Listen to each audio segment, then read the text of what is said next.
এবার দেখে নেব আজকের জাতীয় দৈনিক পত্রিকাগুলোর প্রধান শিরোনাম। প্রথমেই দেখে নিতে চাই দৈনিক প্রথম আলোর শিরোনাম, মাগুরার শিশুটিকে বাঁচানো গেল না, শিশুর প্রতি নিষ্ঠুরতা। মাগুরার শিশু নামে যার পরিচয় গড়ে উঠেছিল, ধর্ষণ নিপীড়নের বিরুদ্ধে প্রতিবাদের ভাষায় সে হয়ে উঠেছিল প্রতীক।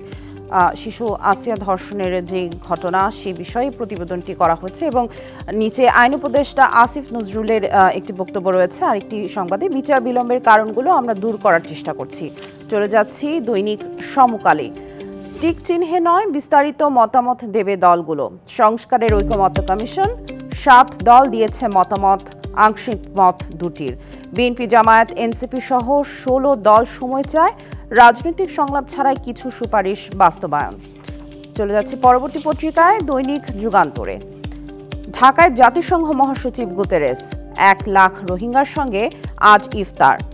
জাতিসংঘের মহাসচিব আন্তোনিও গুতেরেস ঢাকায় আছেন এই মুহূর্তে, তার সেই সফরকে ঘিরেই প্রতিবেদনটি করা হয়েছে। চলে যাচ্ছে দৈনিক কালবেলায়, তৃণমূল সামলানোর চ্যালেঞ্জে বিএনপি, গ্রুপিংয়ে বাড়ছে বিভক্তি। 5 আগস্টের পর অভ্যন্তরীণ বিরোধে 10 প্রাণহানি, হাই কমান্ডের কড়াকড়িতেও থামছে না হামলা সংঘর্ষ। কমিটি নিয়ে দ্বন্দ্ব সংঘাত বাড়ছে, বিরোধ হচ্ছে অবৈধ দখল, চাঁদাবাজি ও আধিপত্য বিস্তার নিয়েও। এরপরে চলে যাচ্ছি বাংলাদেশ প্রতিদিনে, ঈদ যাত্রায় নিরাপত্তার শঙ্কা, ট্রেনের অগ্রিম টিকিট বিক্রি শুরু হয়েছে আজ, রাস্তায় চুরি ছিনতাই ডাকাতির আশঙ্কা, যানজটে দুর্ভোগের আশঙ্কা 159 স্পটে, 7 দিন আগে সড়ক সংস্কারের নির্দেশ। এরপর আমার হাতে আছে দৈনিক ইত্তেফাক, উপদেষ্টা পরিষদের বৈঠক, আগামী বছরই এলডিসি থেকে উত্তরণের সিদ্ধান্ত চূড়ান্ত। গতকাল প্রধান উপদেষ্টা অধ্যাপক ডক্টর মোহাম্মদ ইউনূসের সভাপতিত্বে উপদেষ্টা পরিষদের সভায় সিদ্ধান্ত হয়, যেটি পরবর্তীতে প্রেস ব্রিফিংয়ে জানান প্রধান উপদেষ্টা প্রেস সচিব শফিকুল আলম। চলে যাচ্ছি কালের কণ্ঠে, বেতন বোনাসের চাপে শিল্প আরও নাজুক, শ্রম অসন্তোষের আশঙ্কা, স্বার্থান্বেষীরা পরিস্থিতি অস্থিতিশীল করার সুযোগ পাবে, কমেছে ক্রয় ক্ষমতা। কারখানায় উৎপাদন ক্ষমতা কমে যাওয়ায় বিপাকে পড়েছেন মালিকরা, ফলে ঈদ সামনে রেখে কর্মীদের মজুরি পরিশোধে হিমশিম খাচ্ছেন তারা, সেই কথাই উঠে এসেছে এই প্রতিবেদনে। চলে যাচ্ছি বণিক বার্তায়, 26শে মার্চ ডক্টর ইউনূসের প্রথম রাষ্ট্রীয় সফর, চীনের বড় আর্থিক সমর্থন নিয়ে আশা ও সংশয় দুইই থাকছে। 4 দিনের সরকারি সফরে 26শে মার্চ চীন যাচ্ছেন ডক্টর মোহাম্মদ ইউনূস এবং 28শে মার্চ চীনের প্রেসিডেন্ট শি জিনপিং এর সঙ্গে তার দ্বিপক্ষীয় বৈঠক অনুষ্ঠিত হওয়ার কথা রয়েছে।